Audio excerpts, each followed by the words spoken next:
Welcome to this episode of Colorado Films, the podcast.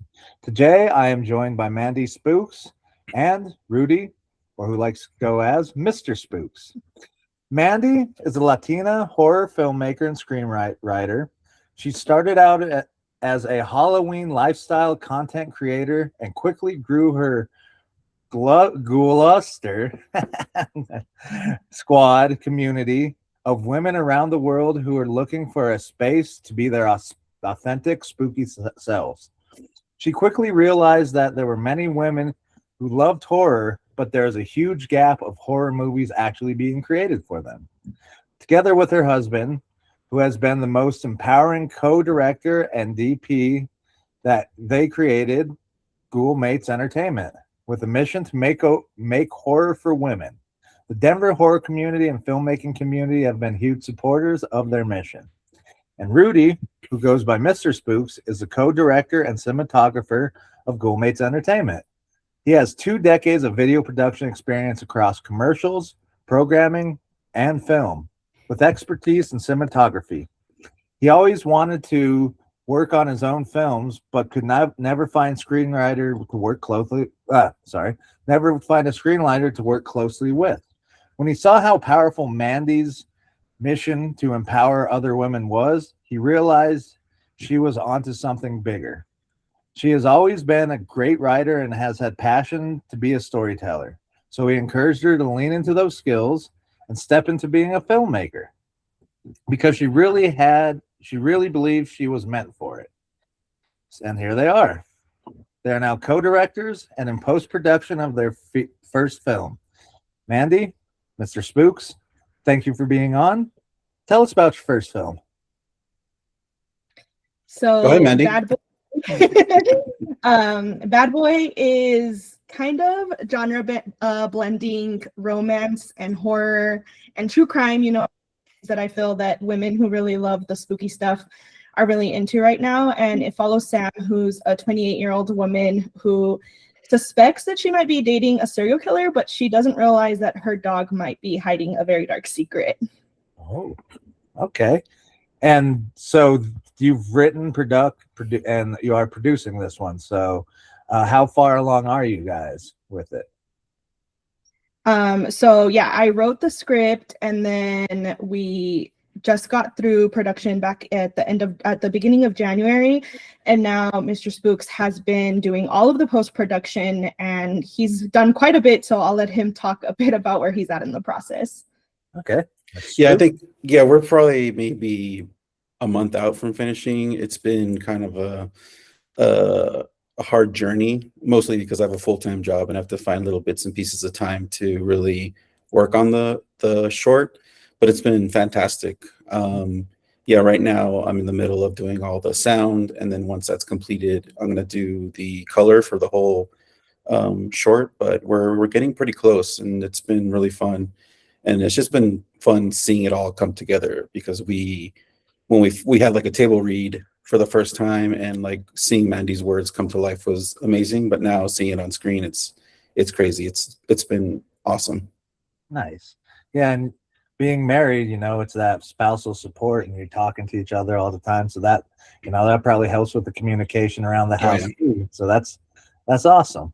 What inspired you to embrace Halloween as a, year-round lifestyle rather than just, hey, it's Halloween, or it's spooky season, as my daughter likes to say? Well, it's funny. Growing up, I always loved Halloween, but I just felt like other people would say, oh, me too. And I was like, no, you don't love it the way I do. Like, I can tell this is not something that I just like, oh, it's my favorite holiday. And during COVID, I was feeling very lonely, honestly. Like, I was just craving coziness and like my favorite season for comfort. And I kept looking for ways to fill that void, and I just really couldn't find anything.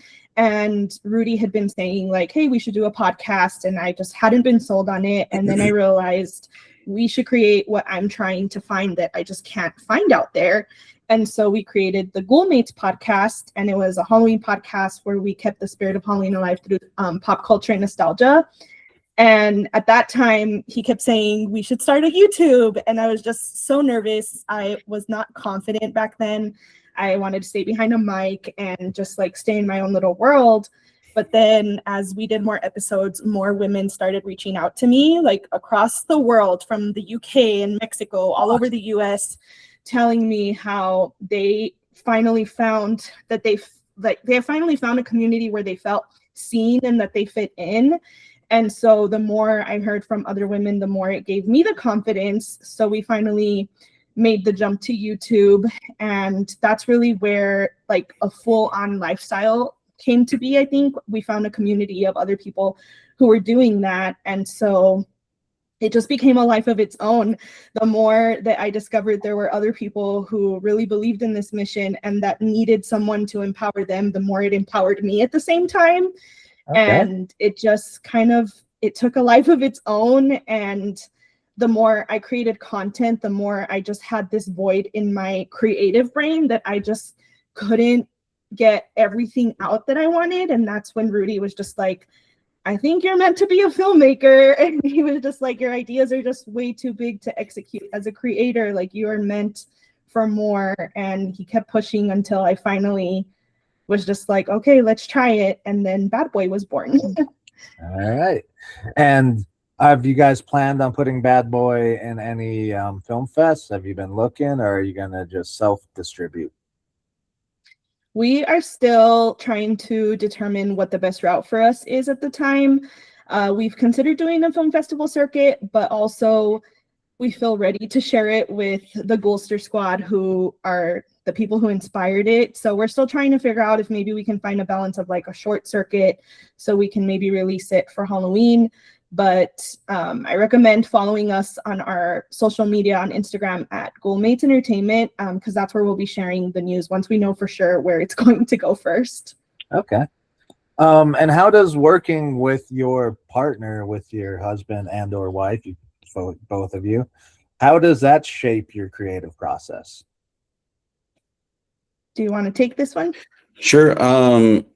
Yeah, I've kind of studied all different parts of filmmaking, and I've taken part on different parts of filmmaking, whether it's doing sound or lighting or just, you know, PA, whatever, for the last 2 decades.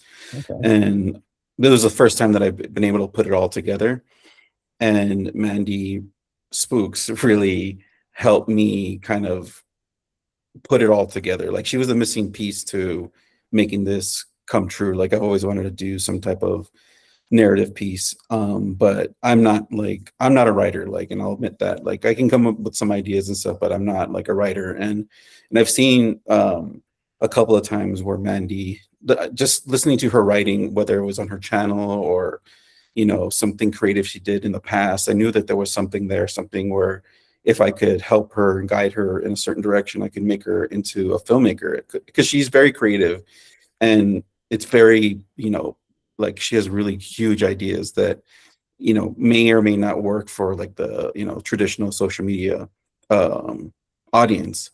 So I just wanted to kind of like foster that and try to help her and guide her in a way where she could, you know, realize that she's meant for something bigger. And when that happened, like, I was able to kind of like, you know, use my creativity too and have that blossom into something, you know, bigger and stuff like that. And it's just been great. Like, it's you know, for the last like couple of months, like, she just grew into this idea of becoming this female filmmaker, and it's just been amazing watching that happen. So I don't know, she, like, I would say, like, she's like the missing puzzle piece to what I've always wanted to do my entire life. Oh, nice. And Mandy, how would you say Mr. Spooks has shaped that? It seems like there's a lot of, you know, support and encouragement, but in other factors, you know, the more technical factors, maybe, has he, you know, kind of shaped how you look at making film and making content? 100%. I think he is the entire reason why I fell in love with like high quality production. You know, I have a social media background, like my entire education and career has been in that. And so I just wanted to be a content creator, but then he taught me about lighting and angles and multi-camera setups and all of those things. And the more I learned about it, that's kind of where we realized, okay, like content creation's not going to cut it for me because we need an entire crew to execute at the level he taught me to execute at, and that's just not sustainable from a content creation perspective. And so going into production, our first day on set of Bad Boy, that was the day that it like finally clicked to me, like, he's right. YouTube will never be enough. Like, these vlogs that I do by myself will never be enough. Like, it was so amazing seeing this entire crew and cast and crew come together to bring this idea together. And then seeing him in his element was just so great, because we've in theory known about each other's expertise for so long, but we've never actually like been put together at like such high pressure stakes, with so many people depending on us. Like, we were truly leading together. And so being able to see both of us in our element and see like what can we do and push to step up to our limits was really exciting. And I think that having him there was really important for me, because there's definitely like no way I could have executed this without him.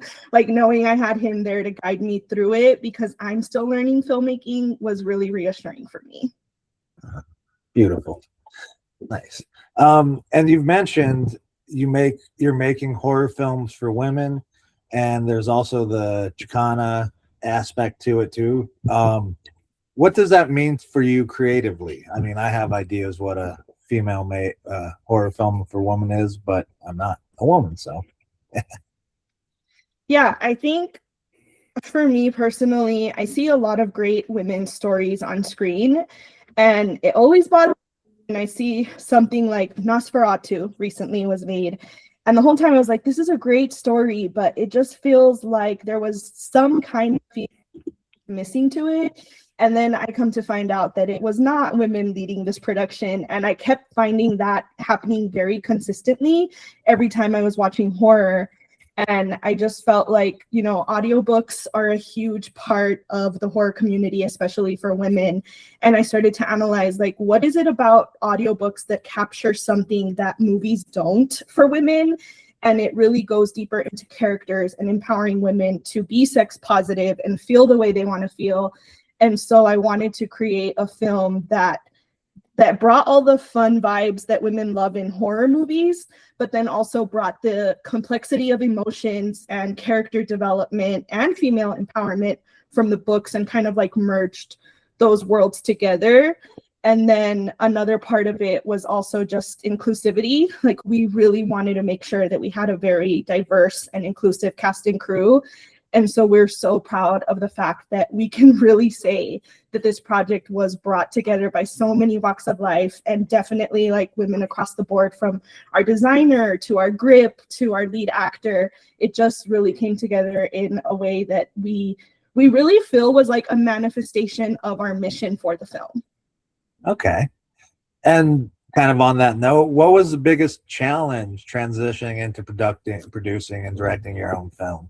You know, you have the support and you have a great cast and crew, but what challenges did you face that you weren't ready for, or that, you know, you had to really overcome and put in the work for? I think for me as a content creator, the instant gratification has been so hard for me. And I think it's also been a challenge for our relationship, because there's been this like tug and pull of me feeling like I'm used to constantly like filming a video and putting it out within 24 hours.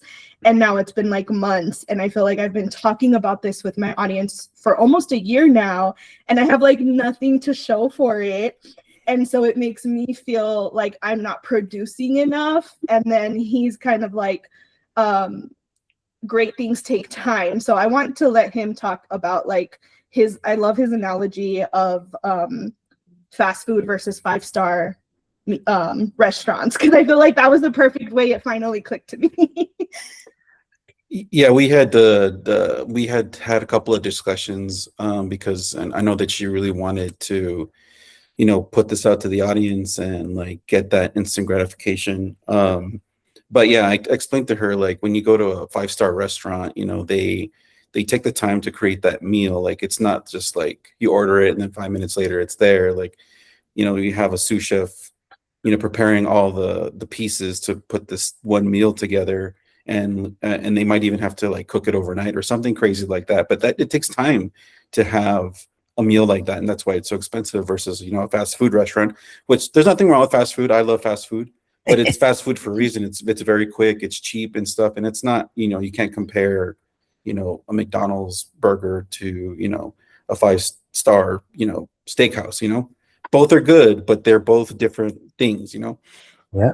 But I wanted to kind of touch base also on like the production, and on my side, I've done a lot of other indies on other people's projects and stuff. And one of the things that one of the mistakes that a lot of indie filmmakers fall into is not being prepared, and know exactly what you're going to be doing that day. And when you start to waste people's time on production, especially if you're bringing on actors and a crew that are not getting paid, they start to, like, you know, either get frustrated or bored, or life happens and they start to drop out of the film. That's something what I told Mandy is, like, we need to make sure that we move quickly and we're efficient with everything we plan as much as possible. And, you know, in that process, we were able to pretty much keep most of our crew, like, helping out. All of our cast was always available. So for me, you know, I know how long it takes to do projects like this. And for Mandy, I know it's like, it takes, she feels like it's taking very long, but I feel the opposite. I think we're going super fast, and I have never produced anything this quickly before.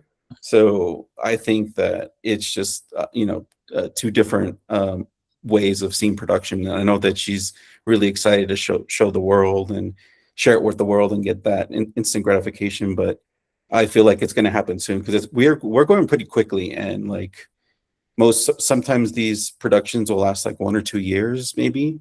Yeah. Only because, like, you know, you're not prepared for those for the production, but we were so prepared that it just went so quickly. And, you know, it's just crazy how quickly our crew coalesced so quickly, and how long this is like taking. But I think we had a trial by fire too. Like we shot our last scene first, because we had, one of our teammates, she wasn't going to be available for the rest of the shoot. So we had, and this was like one of the most important scenes. So we had to adjust everything to, you know, shoot the last scene first, which was one of the hardest scenes to do. So everybody was meeting each other for the first time. We were all working for the first time. So it was crazy. And I won't lie, a couple of times I'm like, is this going to happen? Like, I started like doubting myself a little bit, but then, you know, my Mandy Spooks and our assistant director, Cole, he was just pushing us. It's like, it's going to be okay. And we had a lot of moments like that where we were just like frustrated and we didn't know if this was going to happen, but we reassured each other. And that was like really cool to have, like, on set. So yeah, it's been a whirlwind for sure. Nice. And did you get a lot of the people working with you from the squad, from the Ghoulster Squad, or was that more kind of in the ether?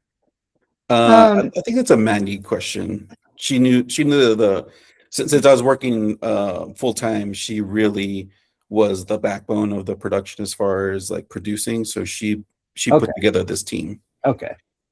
Mandy? This is 100% the Denver horror community's film. I mean, I talk a lot about how the Ghoulster Squad is the reason we made this, but there is 100% no way that the Ghoul Mates would be what it is without the Denver horror community now. Okay. We had met, actually, a lot of the people who came through as extras, as supporting actors, even crew members, we all met through Horrid somehow. So I don't know if anyone listening has not heard of it, but Horrid is Denver's horror shop, and it's on Acoma Street. Okay. Sorry, still learning Denver language since we moved here about 4 years ago. But almost everyone involved with the project was people that we met through Horrid somehow, whether it was through their film festivals or their events. And then some of our crew actually did come through Rudy's connections as well in his career. So I think my biggest lesson from this was to always realize that if you ask for help or support, the community will show up. We have always been very proud and we don't like asking for help, but I think this project made us realize, like, we have to do it. Like, we have to put our pride aside and just ask. And when we asked, people showed up. and they kept showing up even on the days that were really hard, and that we had people like, there was a day when literally everyone's hands had blood on them, and I think it was like the first day on set. And I think everyone was thinking like, whoa, they're serious. This is horror. And there were days when we had to start really early after some people had to work really late shifts the day before. So I think the biggest part of this was kind of like the build it and they will come, but show them what you need or what you're building, and they will come, they will support. And I will forever be thankful to the Denver horror community for this. Nice to see community stand up and show out for y'all. So personally, what horror films or filmmakers have influenced both of your styles? I'll let you go first. Let me go first. Okay.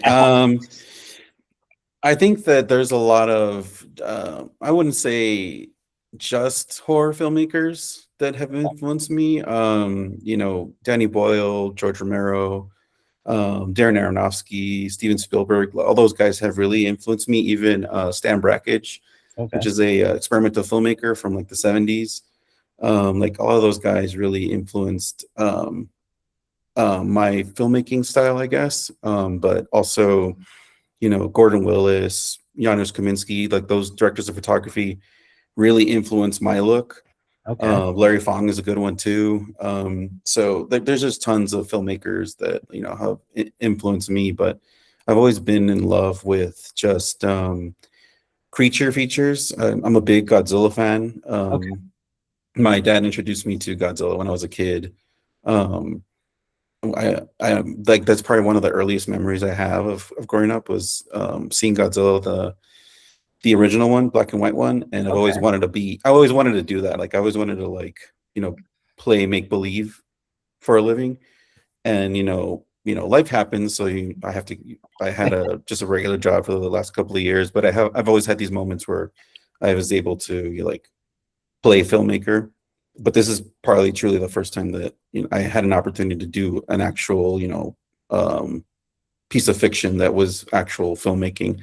So yeah, I would say like those like filmmakers really inspired me. Nice. All right, Mandy. So I am new to discovering film at a capacity where I'm like learning from it, because again, for so long, my path was in marketing and social media. But there are 3 films that I feel have like really impacted me. The first one was Birds of Prey, the fantabulous emancipation of Harley Quinn.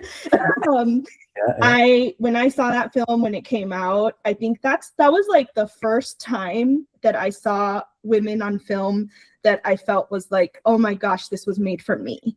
It was so sparkly, had so many emotional layers and details in there of just like the girl needing a scrunchie to pick up her hair when she's like, those are details that you just know this was crafted by a woman and it was made for me. And that was the first time that I had that feeling. And then The Substance came out like right around the time that I started having this itch to do more than regular creation. And so The Substance made me realize, okay, it's like this was made for me specifically. Loves horror.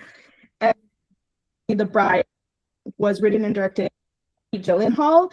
Yeah, it's been completely developed all of her interviews and just how deep she was. It meant how vulnerable she is as well. Your mic's kind of cutting out, I think. Yeah, you're dropping out a lot. Oh, can you hear me? Yeah, I got you now. Is that better? Yeah, that's much better. Okay. You might want to redo I cut that. off. Yeah, we got to Frankenstein's Bride, I think, or the last one. Yeah, by Gyllenhaal. The last one is The Bride from Maggie Gyllenhaal. I have a lifelong history of love for monsters. You can see them literally everywhere in my home. But specifically hearing her perspective as a director in today's society has been so empowering, and listening to all of her interviews, and I love how vulnerable she is about her journey and what she's still learning.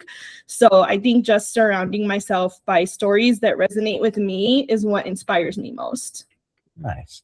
And so what stories that resonate for you? Is there a specific type? I know we have creature features, slashers, psychological. What would be, if you could rank them, like, if you could rank them, but what do you tend to lean towards? I love anything with monsters, and I categorize monsters as the villains always. So like even Michael Myers, Frankenstein, the substance monstro, like the final creature at the end is still a monster. So I just love monsters because I think that they're always misunderstood and they're never actually the villain. It's just how society's depicting them. And I think that that is honestly what resonates with women a lot too, is just constantly having to prove standards or perspectives about us wrong. Yeah, sure. Nice. And we already heard from Mr. Spooks. He likes the Godzilla and the creature features. They're actually this April 4th up here at CU, they're filming, I think, The Toxic Avenger, and they're gonna have Lloyd Kaufman there too.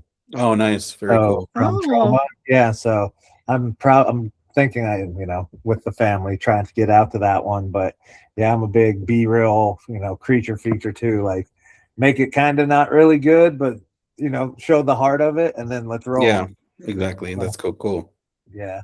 And how do you balance, because you do horror, but there's that really dark end horror that you can see and you can go to the movies, and then there's horror, but it's still got some comedy maybe, or it's got some lighter touches, so it's more digestible maybe. So how do you balance that? There's going to be a serial killer, but maybe there's something wrong with that dog. That is a great question because we both approach it very differently. Okay. So I would love for Mr. Spooks to go first, and then I can kind of share how we've made it work for this film. All right. I've always I think the best films out there kind of can appeal to a lot of people, but of course you have to have that balance between comedy, action, horror, like commentary. And I think our film does kind of play on that, because we just had a lot of discussions going back and forth after she had finished the script. And the good thing too is, like, a lot of her Ghoulster Squad, she kind of asked some specific questions of like what they want to see. Does this make sense? And we were really able to hone in what this was going to be.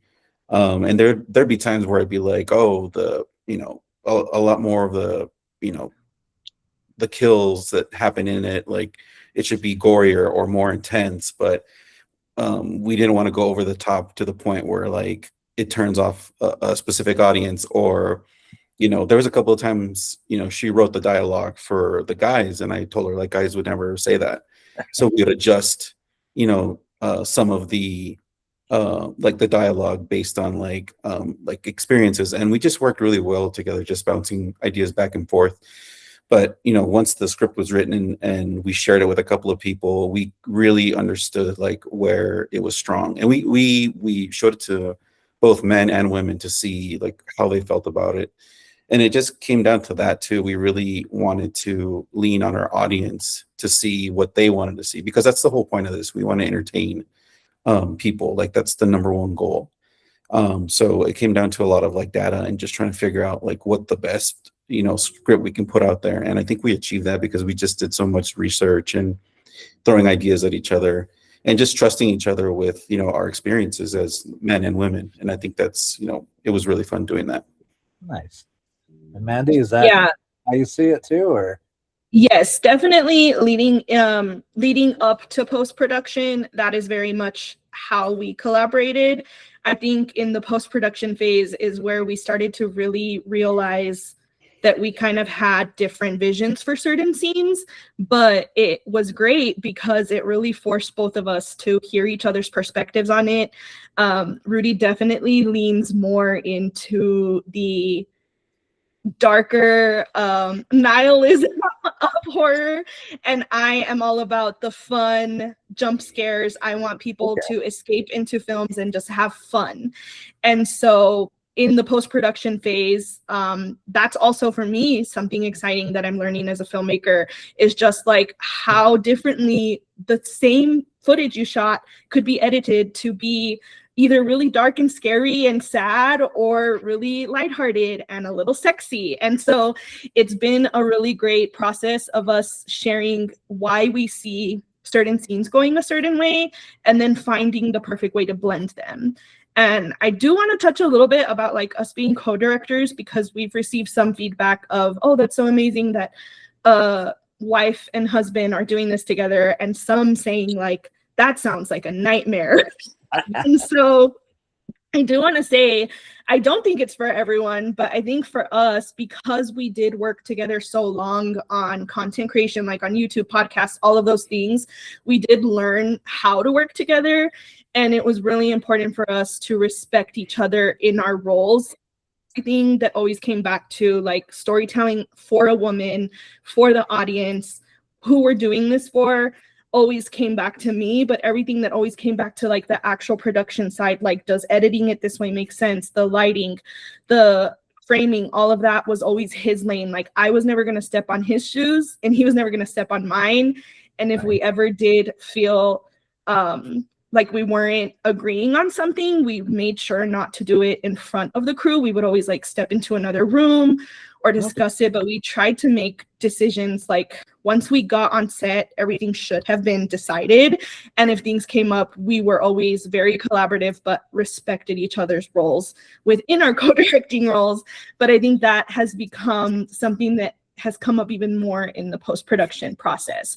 So I think we really do lean on each other's expertise, and we hear each other out. And I think that that has really made this a unique piece, in the sense of it gets the dark stuff that he wants, but it also gets like the things that women are going to enjoy about it put together.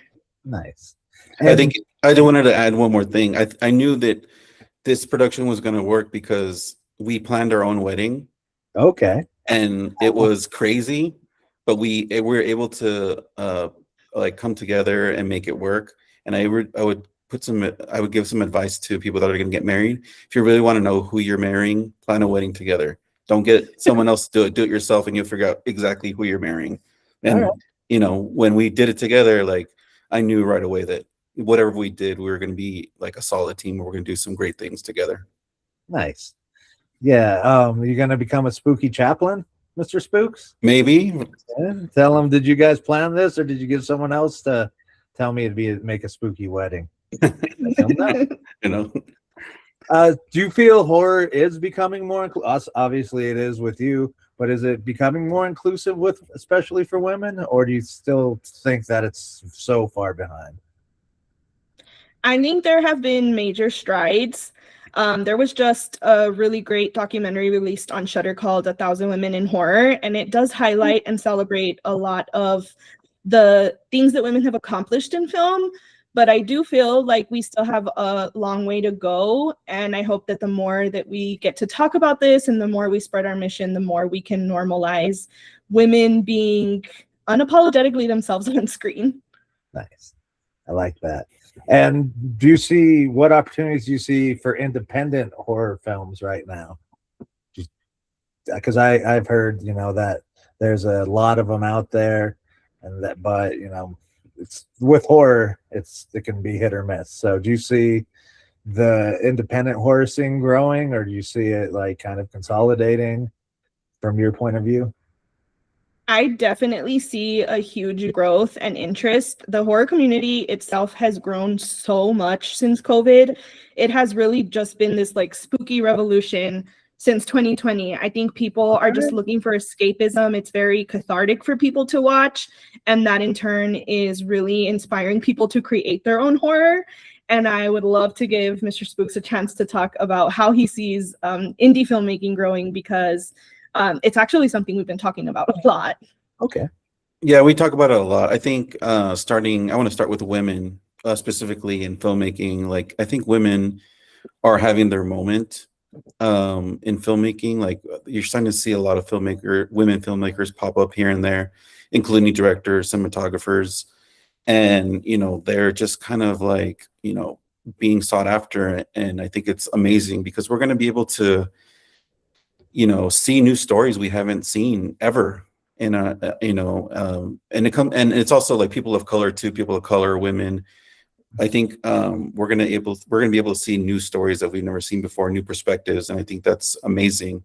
But for horror specifically, horror is also having its own moment too. Like horror is like becoming this huge thing that it's always been kind of like this little niche thing that like only a few people were kind of a part of, and it wasn't really taken seriously. But then with Sinners and Weapons, winning Oscars, it's putting horror in the forefront. And I think it's a winning like genre because you don't really need a lot of money to do horror, and your return can be a lot bigger when it comes to horror. And I think a lot of traditional filmmakers come from horror. Like if you see Steven Spielberg, he did Duel, or you saw Peter Jackson, I think he did one called Dead Alive.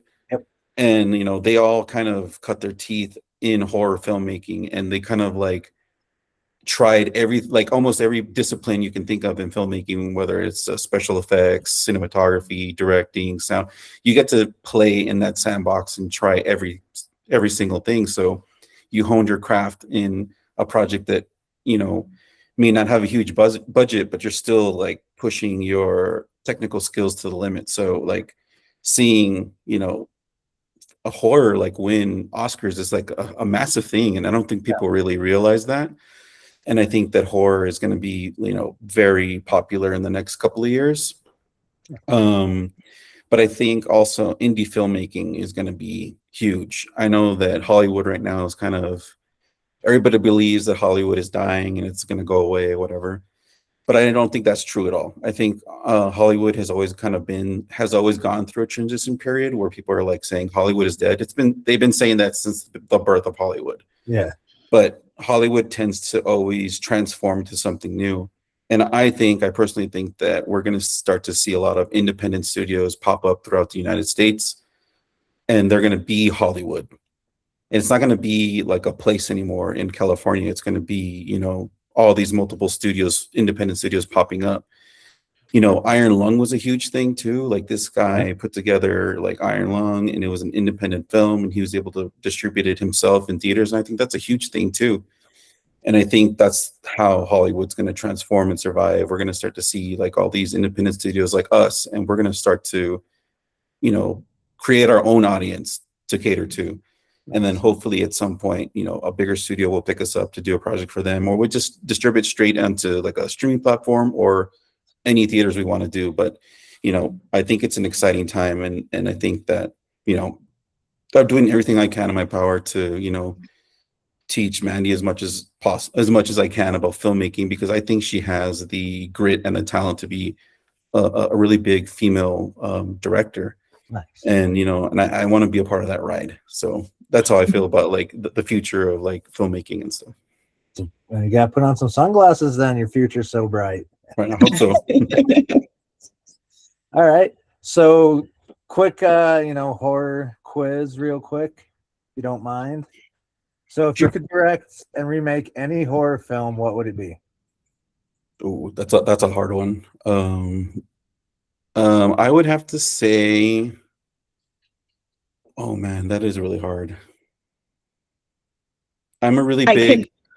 What were we gonna say? No, go ahead. I was gonna say I can answer while you think, but if you have your answer, go ahead. No, I don't have my answer, so I'll let you go first. Mine would be the Monster Squad. Okay. I have a dream to make a monster film at some point. Funding is a really big challenge for that, but if I could get funding and get picked up by a studio to remake the Monster Squad, I would do it in a heartbeat. That is the movie that I fell in love with monsters with Frankenstein, horror, everything. Nice. I would have to say I was really disappointed that Universal wasn't able to get the Dark Universe off the ground. Yeah. Okay. With the traditional monsters. So I would love to do something like that, where you bring to life the dark universe. I really like, that's always been in the back of my head. I love that they were doing that, and of course it didn't happen, but I would have loved to have done that. Also, because like we had Zack Snyder's Dawn of the Dead. I would have loved to do remake George Romero's Dead series, starting with Night of the Living Dead, Dawn of the Dead, and then Day of the Dead, just to do a new trilogy. I've always been a huge fan of George Romero, and trying to, recreate that as like one massive piece would be amazing to do. Nice. All right. Favorite underrated Hollywood Halloween movie or spooky movie? Oh, Underrated.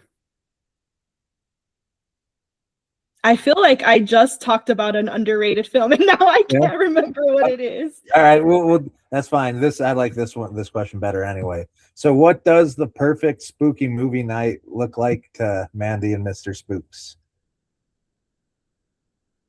I like a lot of 80s horror. So Okay. like anything from the 80s would be fantastic. I'm a big Friday the 13th fan too. Okay. Or watching Tales from the Crypt like all night would be amazing. I'd love to watch, because I love Tales from the Crypt, Just like, because there's so many different filmmakers putting in like, different ideas on screen and stuff, and I just love, and I love the Crypt Keeper. He's the best. I need a Crypt Keeper a movie again, a new movie. Ooh, that'd be good. Andy, what would there be blood on the popcorn, a little red dye on it, or how do you Yes, guys? that is the kind of content you can find on my YouTube channel. Oh, there you go. Yeah, I'm all about themes. Honestly, I'm very seasonal. So if it's summer, then you'll catch me watching summer camp slashers. If Okay. it's spooky season, that's when I really love to reserve Halloween. And then I really love anything that has like nostalgia, fast pace. It's very known that I'm not a slow burn kind of girl. But I'm all about vibes. So I'm very seasonal. I do like themes. So you can definitely find the themed popcorn, matching PJs, whatever we're watching. We really do just love creating atmosphere and vibes. So that's honestly what you can expect anytime you come to our movie nights. All right. And what's next for you all in Ghoul Mates Entertainment? Do we have other ideas clicking around in the old noggin for the next movie, or is it, we'll deal with what's next once this one's done? We do have some smaller projects lined up. We're hoping to do shorter projects for our Ghoul Mates Entertainment channel. So on my Mandy Spooks channel, I'm sharing a lot of my journey, showcasing like what it's like being a spooky creator alongside building a filmmaking life. And then on Ghoul Mates, we're going to be focusing a lot on sharing the process of our production moving forward. So we might be doing a fun little nostalgic short piece for our Ghoulster Squad that will definitely be going straight to YouTube. It's kind of like our love letter to them. And then hoping to do much shorter short films, like 1 to 2 minute ones, now that we've gotten this bigger 35-minute piece under our belt. Nice. All right. We're getting towards the end. Is there anything that I haven't covered that you'd like to talk about, and want to make sure, give you guys an opportunity to say anything you want? You can say I look funny. We can, do a double feature off your forehead, Corey. No. Do you have anything you want to add? I just wanted to thank you for, contacting us about like the podcast. I think it's awesome. I want to thank the Colorado filmmakers out there too. Like everybody's been able to kind of coalesce and work each other out. I've been in different filmmaking communities, and I would say that this is the most collaborative I've seen a community be. So it's been really awesome. Kind of piggybacking off of what Mandy was talking about, like the future of Ghoul Mates Entertainment. I'm really looking forward to kind of just networking a lot more and trying to, do some collaborative stuff with practical effects filmmakers. I really love to like, kind of practice my craft, like shooting stuff, and then also having an opportunity for other practical effects filmmakers practice their craft and just kind of, get better over time. So we could, do something real here in Denver because, with Sundance on its way over here and like how big the community is growing, we have an opportunity to kind of show the rest of the United States and the rest of the world that this could be like a filmmaking powerhouse like Georgia or Austin or LA. And I think we have a real good shot at doing that. We just got to keep on working at it and just keep on like working with each other. All right. Well, thank you both very much. You can follow Ghoul Mates Entertainment. You have your YouTube, you have your Instagram, you have your website. I signed up for the mailing list just before this conversation, so you got that too. But follow them. Definitely check out the movie Bad Boy when it comes out. We'll keep you posted. They'll keep you posted. Mandy, Rudy, Mr. Spooks, thank you very much. I truly enjoyed our conversation. Thank you. Thank you. Oh, my stop.